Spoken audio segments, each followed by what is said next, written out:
21장 욥이 대답하였다. 너희는 내 말을 권성으로 듣지 말아라. 너희가 나를 위로할 생각이면 내가 하는 말에 귀를 기울여라. 그것이 내게는 유일한 위로이다. 내게도 말할 기회를 좀 주어라. 조롱하려면 내 말이 다 끝난 다음에나 해라. 내가 겨우 썩어질 육신을 두고 논쟁이나 하겠느냐? 내가 이렇게 초조해하는 데에는 그럴 이유가 있다. 내 곤경을 좀 보아라. 놀라지 않을 수 없을 것이다. 기가 막혀 손으로 입을 막고 말 것이다. 내게 일어난 일은 기억에 떠올리기만 해도 떨리고 몸에 소름이 끼친다. 어찌하여 악한 자들이 잘 사느냐? 어찌하여 그들이 늙도록 오래 살면서 번영을 누리느냐? 어찌하여 악한 자들이 자식을 낳고 자손을 보며 그 자손이 성장하는 것까지 본다는 말이냐? 그들의 가정에는 아무런 재난도 없고 늘 평화가 깃들며 하나님마저도 채찍으로 치시지 않는다. 그들의 수소는 틀림없이 새끼를 베게 하며 암소는 새끼를 벨 때마다 잘도 낳는다. 어린 자식들은 바깥에다가 풀어놓으면 양떼처럼 뛰논다. 소구와 검은고에 맞춰서 목청을 두드며 피리 소리에 어울려서 흥겨워하는구나. 그들은 그렇게 일생을 행복하게 살다가 죽을 때에는 아무런 고통도 없이 조용하게 세월로 내려간다. 그런데도 악한 자들은 자기들을 그냥 좀 내버려두라고 하나님께 불평을 한다. 이렇게 살면 되지 하나님의 뜻을 알 필요가 무엇이냐고 한다.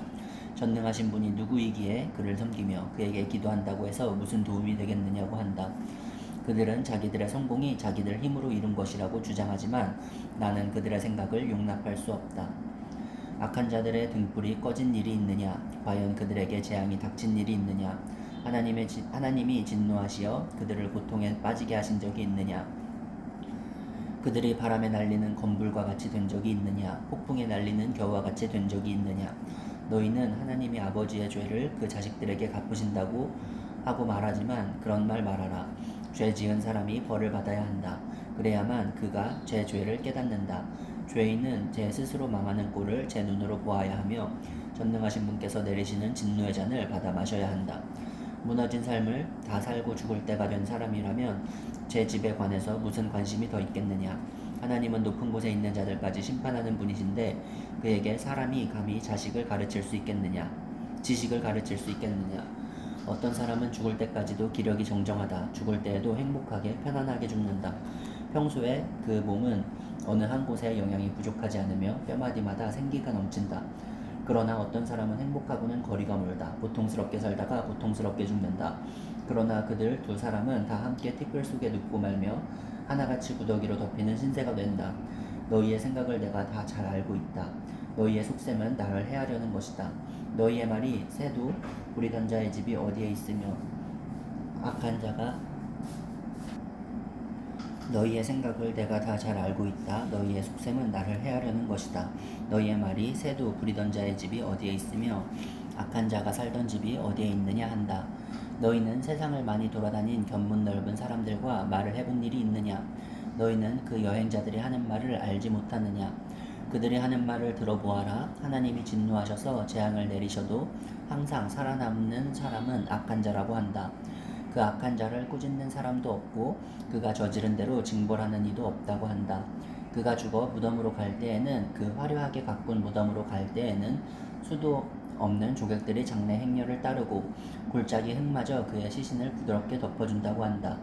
그런데 어찌하여 너희는 빈말로만 나를 위로하려 하느냐? 너희가 하는 말은 온통 거짓말뿐이다. 22장 대만 사람 엘리바스가 대답하였다. 사람이 하나님께 무슨 유익을 끼쳐드릴 수 있느냐? 아무리 슬기로운 사람이라고 해도 그분께 아무런 유익을 끼쳐드릴 수가 없다. 네가 올바르다고 하여 그것이 전능하신 분께 무슨 기쁨이 되겠으며 네 행위가 온전하다고 하여 그것이 그분께 무슨 유익이 되겠느냐? 네가 하나님을 경외한 것 때문에 하나님이 너를 책망하시며 너를 심판하시겠느냐?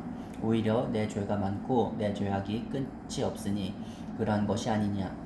네가 까닭없이 친족의 재산을 압류하고 옷을 빼앗아 헐벗게 하고 목마른 사람에게 마실 물 한 모금도 주지 않고 배고픈 사람에게 먹을 것도 주지 않았기 때문이 아니겠느냐?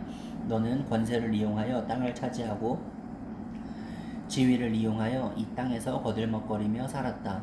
너는 과부들을 빈손으로 돌려보내고 고아들을 혹사하고 학대하였다.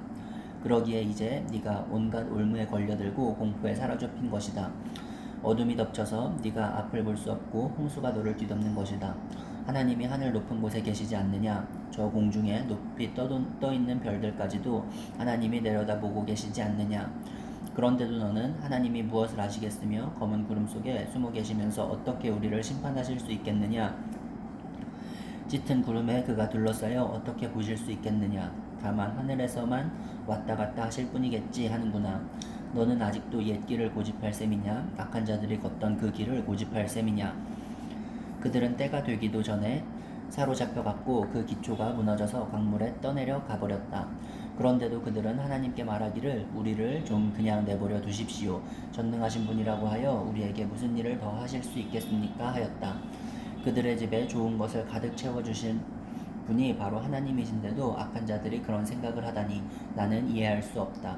그런 악한 자가 형벌을 받을 때에 의로운 사람이 그것을 보고 기뻐하며 죄 없는 사람들이 그것을 보고 비웃기를 과연 우리 원수는 전멸되고 남은 재산은 불에 타서 없어졌다 할 것이다.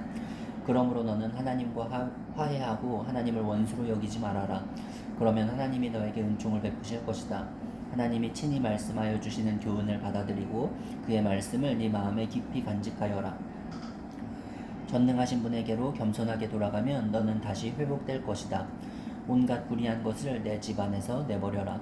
황금도 티끌 위에다가 내버리고 오빌의 정금도 계곡의 돌바닥 위에 내던져라.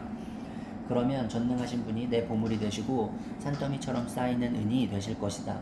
그때가 되어야 비로소 너는 전능하신 분을 진정으로 의지하게 되고 그분만이 내 기쁨의 근원이심을 알게 될 것이다.